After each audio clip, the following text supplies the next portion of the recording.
यहाँ पार्टी के सीनियर नेताओं के साथ उनकी यूपी चुनाव को लेकर सीक्रेट चर्चा हुई, जिसमें एक फॉर्मूले पर मंथन होता रहा। ये फॉर्मूला अगर चल गया तो अखिलेश यादव के लिए बड़ी सिरदर्दी होगी। लेकिन ये फॉर्मूला है क्या? 2019 के चुनाव का रिजल्ट छन्नी में छानकर ये फॉर्मूला निकाला गया, ऐसा बीजेपी के सूत्र कह रहे हैं। आप सोच रहे होंगे कि ऐसा क्या है। यूपी में मोदी योगी जो सीधे 80 की 80 सीटों का दावा कर रहे हैं, और अखिलेश कैंप का दावा 40 सीटों का है। तो ये 40 सीटों का दावा क्यों किया जा रहा है अखिलेश कैंप की तरफ से? उसके पीछे भी यही फॉर्मूला है क्या? वो योगी वाला फॉर्मूला और इस फॉर्मूले में फर्क क्या है? बिग एंड बोल्ड की एक्सक्लूसिव रिपोर्ट।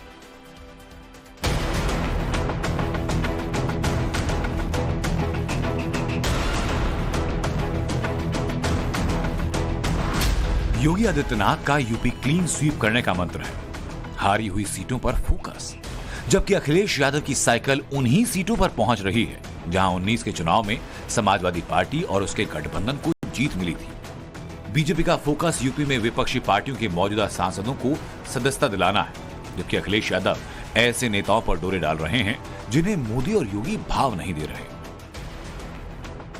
योगी आदित्यनाथ ने जौनपुर के कैंडिडेट से पर्सनल मीटिंग की तो घोसी सीट के लिए ओम प्रकाश राजभर के साथ मिलकर नया प्लान बनाया।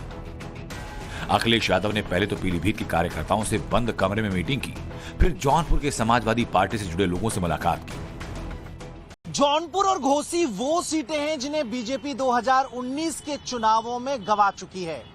इनमें से जौनपुर सीट पर मुख्यमंत्री योगी आदित्यनाथ 9 मार्च को जनसभा कर चुके हैं और अब नजरें घोसी की तरफ गड़ा दी हैं।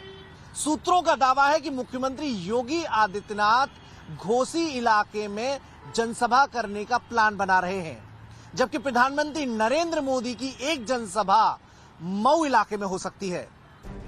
ये रैली कब होगी, कितनी विशाल होगी, हारी हुई सीटों को जीत में बदलने का बीजेपी का एजेंडा क्या है, इस बात का अंदेशा अखिलेश यादव को हो चुका है और इसलिए लखनऊ में बैठकर नया दावा कर रहे हैं। जौनपुर में जीतने वाले को लड़ाएंगे, मऊ में भी जीतने वाला लड़ाएंगे, जीतने वाला लड़ाया जाएगा। सीएम योगी का टास्क है 24 के चुनाव में एनडीए की 64 सीटों को 80 में कन्वर्ट करने का, और इस मिशन को पूरा करने के लिए उन्होंने जी जान लगा दी है। बीते 1 महीने के दौरान योगी आदित्यनाथ रामपुर गए, मुरादाबाद गए, अंबेडकर नगर और आजमगढ़ का दौरा किया तो जौनपुर भी पहुंचे। गौर करने वाली बात यह कि सभी सीटें बीजेपी 2019 में हार चुकी है, जबकि इस 1 महीने के दौरान अखिलेश यादव ने करीब 10 जिलों का दौरा किया, जिनमें 5 तो ऐसे जहां या तो 19 में उन्होंने बीएसपी के साथ मिलकर बीजेपी को हराया, या फिर इस बार बीजेपी के लिए चांस टफ है। यानी अखिलेश 24 की लड़ाई में सेफ गेम खेल रहे हैं, जबकि योगी इम्पॉसिबल को पॉसिबल बनाने में जुटे हैं।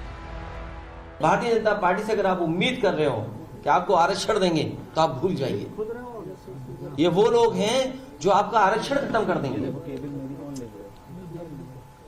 और इसीलिए पीडीए का नारा है हमारा। एनडीए का कोई मुकाबला करेगा तो हमारा पीडीए है। पीडीए परिवार का मुकाबला भारतीय जनता पार्टी नहीं कर सकती। बीजेपी के मिशन 80 में घोसी सीट को बेहद टफ बताया जा रहा है, और वजह है वहां के पिछले 3 चुनाव। 2019 में इस सीट पर अखिलेश और मायावती के उम्मीदवार अतुल राय को लड़ाया था, जिन्हें 50.27% वोट मिले, जबकि बीजेपी के हरिनारायण 39.53% वोट पा सके। इसी तरह 2022 के विधानसभा चुनाव में समाजवादी पार्टी को 42.2% वोट मिला और बीजेपी के खाते में 33.5% वोट आए, जबकि 2023 में घोसी पर विधानसभा के चुनाव हुए तो समाजवादी पार्टी के सुधाकर सिंह ने 57.19 वोटों के साथ जीत हासिल की।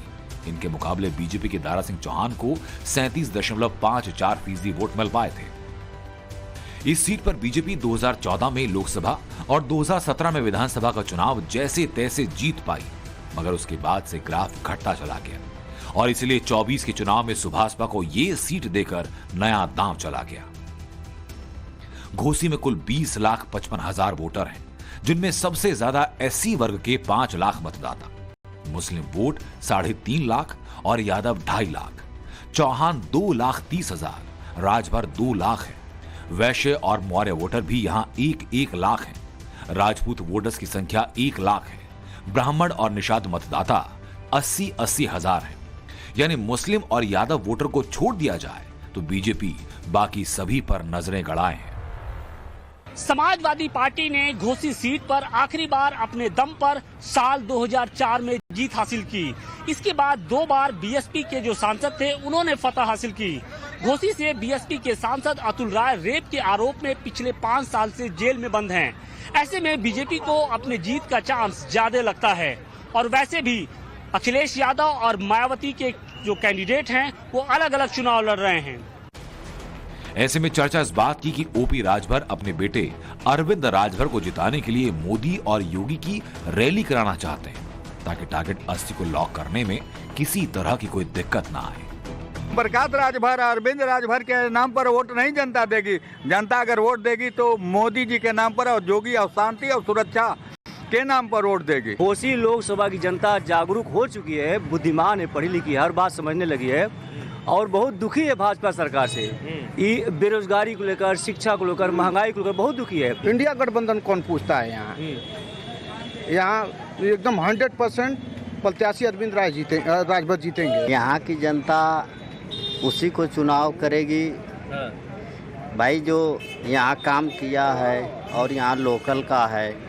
और जैसे अभी भैया बोले कि अरविंद राजभर यहाँ से चुनाव जीतेंगे, मैं लिख करके दे रहा हूँ कि वो हार जाएंगे। 2016 में बीजेपी जिन 16 सीटों पर इलेक्शन हारी थी उनमें से 9 पर कैंडिडेट अनाउंस हो चुके हैं, जिनमें जौनपुर पर कृपाशंकर सिंह को उतारा, नगीना से ओम कुमार को टिकट दिया, श्रावस्ती से साकेत मिश्रा और संभल से परमेश्वर सैनी पर दांव खेला। गुर्जर वोट वाली अमरोहा पर बीजेपी ने 2014 के सांसद रहे कंवर सिंह तमन पर भरोसा जताया। लालगंज सीट से नीलम सोनकर को टिकट दिया। यहाँ की मौजूदा सांसद संगीता आजाद बीएसपी छोड़कर बीजेपी में शामिल होंगी। अंबेडकर नगर सीट पर बीएसपी छोड़कर बीजेपी में एंट्री पाने वाले सांसद रितेश पांडे को चांस दिया गया। इसके अलावा आजमगढ़ पर दिनेश लाल यादव उर्फ निरहुआ और रामपुर से घनश्याम सिंह लोधी को टिकट दिया। ये दोनों ही उपचुनाव में यहां जीत हासिल करने में सफल रहे थे। इनमें नगीना सीट ऐसी जहां भीम आर्मी के चंद्रशेखर अखिलेश की मुश्किलें बढ़ाकर योगी की राह आसान कर सकते हैं, जो कि यहां से चुनाव लड़ने का ऐलान पहले कर चुके हैं। जबकि मायावती ने नगीना से मौजूदा सांसद गिरीश चंद्र को बुलंदशहर से टिकट दिया और समाजवादी पार्टी के नगीना कैंडिडेट मनोज कुमार के खिलाफ पार्टी में हंगामा शुरू हो गया। अब अपनी वोट को बेचने का काम तो नहीं करोगे? दोनों हाथ उठा के बताओ, बेचने का काम तो नहीं करोगे? क्या आप यहाँ पैसे देके लाए गए लोग हैं, अपने दिल से आए? जरा हाथ उठा के बताओ। क्या आप चाहते हैं कि चंद्रशेखर आजाद को यहाँ इज्जत और ताकत मिले? बताइए। तो आप क्या मेहनत करने के लिए तैयार हैं? क्या आप आजाद समाज पार्टी को पहली कामयाबी नगीना में दिलाने के लिए तैयार हैं? 21% एससी वोटर्स वाली नगीना सीट का इतिहास कहता है कि यहां किसी पार्टी ने पिछले 3 लोकसभा चुनाव में दूसरी बार जीत हासिल नहीं की। 2009 में समाजवादी पार्टी जीती तो 2014 में बीजेपी को जीत मिली, तो 2019 में बीएसपी ने यहां से दमखम दिखाया। अब चंद्रशेखर की एंट्री के बाद वोट 4 तरफ बंटने के आसार हैं और इसीलिए बीजेपी 19 में हारी हुई सीटों को जीतना चाहती है। 50% से ज्यादा मुस्लिम वोटर्स वाली नगीना पर अगर योगी ने डंका बजा दिया तो पश्चिमी यूपी की करीब 17 सीटों पर असर पड़ेगा और बीजेपी यही चाहती है कि इसी तरह अखिलेश का गणित बिगड़े और बीजेपी पहली बार यूपी के इतिहास में सभी 80 सीटें जीत सके। Bureau report, times now Bharat.